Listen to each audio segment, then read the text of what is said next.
Una coppia di sposi decide di andare in viaggio di nozze a Venezia.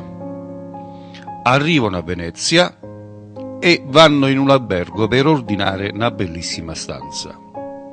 Entrano nell'albergo e dicono all'alberghiere: Giovinò, noi abbiamo fatto un matrimonio e ci abbiamo riposato stasera, abbiamo fatto cose di lusso, ci dovete preparare una bella stanza con spumante a tavola, tutto preparato, mi raccomando. E l'alberghiere gli dice: non vi preoccupate, ci penso io per voi.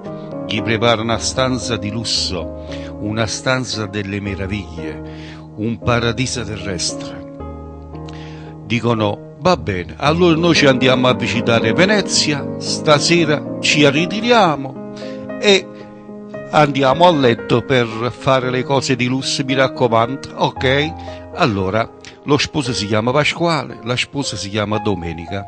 Pasquale fa Domenica: Domè, sai che buon fa? Facciamo la coppia moderna, ognuno se ne va a visitare Venezia per conto suo, stasera chi prima arriva si mette sotto le lenzuola e aspetta all'altro. E Domenica risponde: sì, bella idea, bella idea. E così fanno, uno se ne va a destra e un altro se ne va a sinistra. Nel frattempo arriva un signore che gli serve anche a lui una stanza. Va dall'alberghiere, l'alberghiere gli dà le chiavi e guarda caso sbaglia a dare le chiavi della coppia di sposi. Questo qui appena entra dentro la stanza vede una stanza preparata, spumante, dice: mamma mia, qua i clienti come trattano bella a Venezia. Oh. Si mette sotto le lenzuole e si mette a riposare. Nel frattempo si ritira Pasquale e vede Olietta con un solo abbuffato. Dice: oh, Domenica già si è ritirato. Si vuole sotto il lenzuolo, a zumba un quello.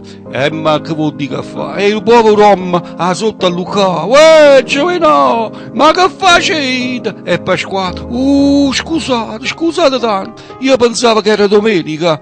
E il povero uomo ancora risponde: ma abbiate bontà, ma a parte che ha fatto che oggi è giovedì, poi voi chi vai a tirare bene che faccio in tuo culo.